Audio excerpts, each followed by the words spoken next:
To God be the glory. To God be the glory.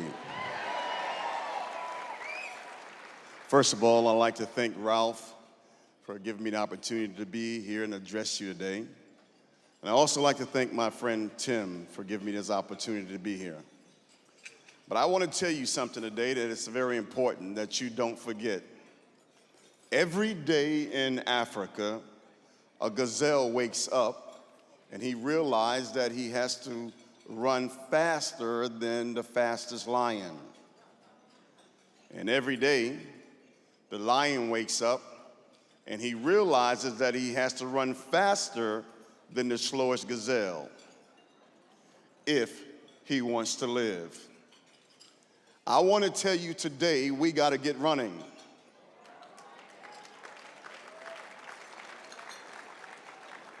When I first met Ralph in California with the Christian Coalition, every school board we had someone representing the Christian Coalition.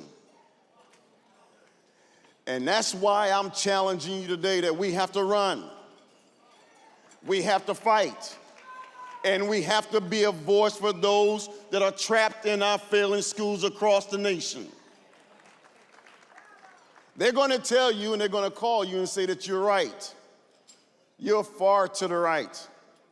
I want you to stand and tell them, you know what? You are right.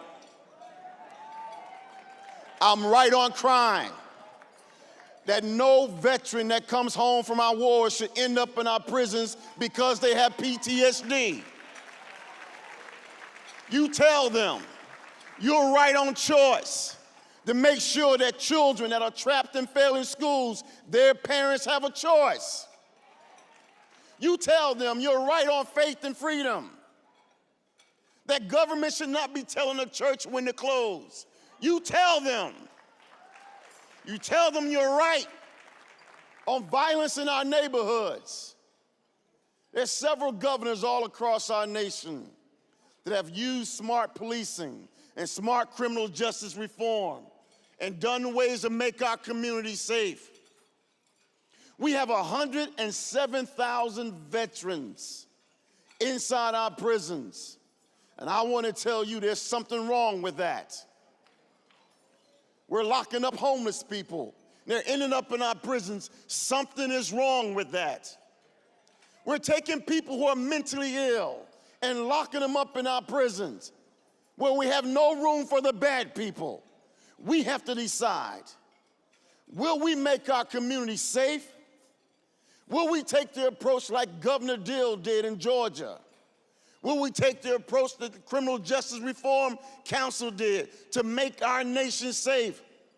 You tell them that we were right on opportunity zones, taking those communities and raising them up and bringing businesses and giving tax credits to people to help them in their communities.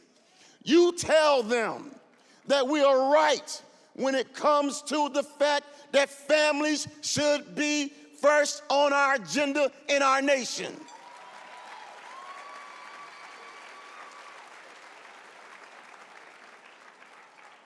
You tell them that we're right when it comes down that if you can't work for us, you can't represent us.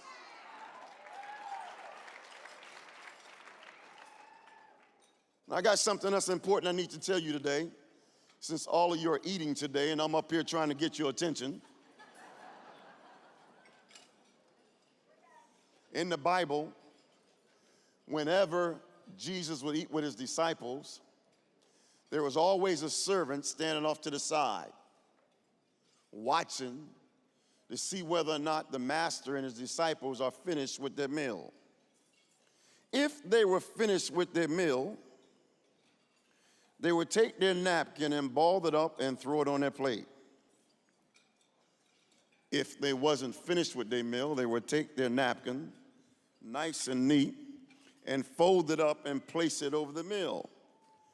That let the servants know, I'm not done. We got a choice today. Do you just want to come here down in Orlando, Florida, just to have a meal and take your napkin and ball it up and throw it on the plate? Do you want to stop and give up? I want to challenge you today.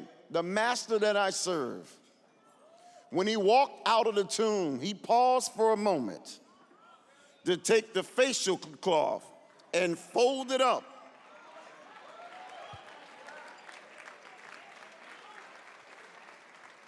To let the disciples know, I'm not done yet.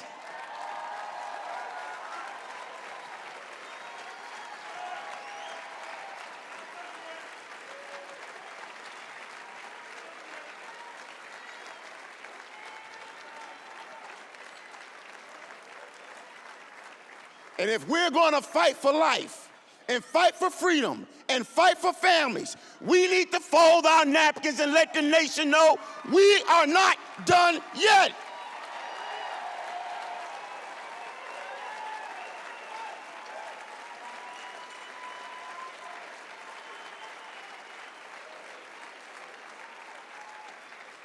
Don't give up on the African American vote. Don't give up on the Latino vote. Don't give up on the Asian vote.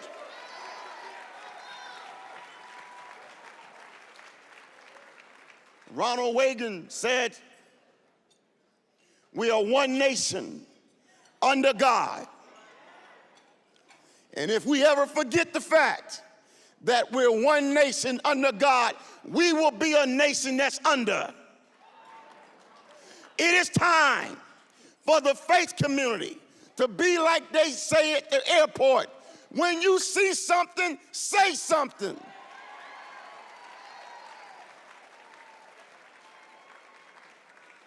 Too many of our communities are failing. Too many of our rural communities are still suffering from digital divide. We talked about that in 1980. It is 2021.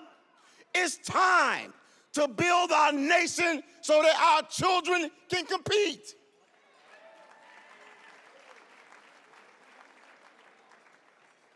And for some of us that's in small churches, and for some of us that are in the rural communities, you know when the pandemic hit, you had the opportunity to start streaming your services and putting it on Facebook. But so many of our churches couldn't even do that because they did not have an infrastructure in the rural communities to do that. That is still the digital divide, even in the faith communities. And I'll finish and close with this and get out of your way because you're trying to eat all that food.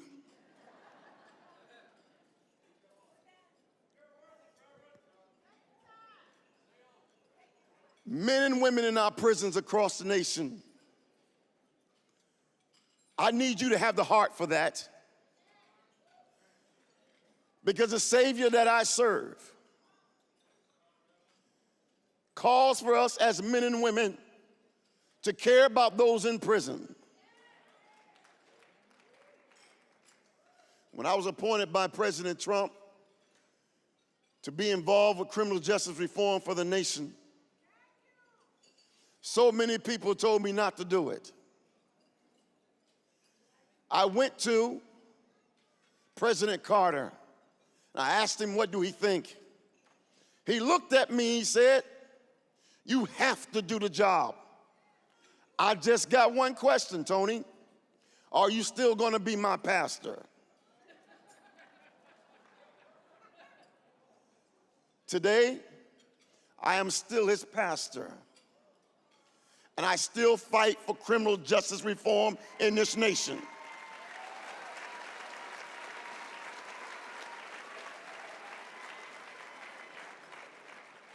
So when you leave here today with your napkin folded up, you go back to Georgia and you tell them the dirt is still red, we're on our way.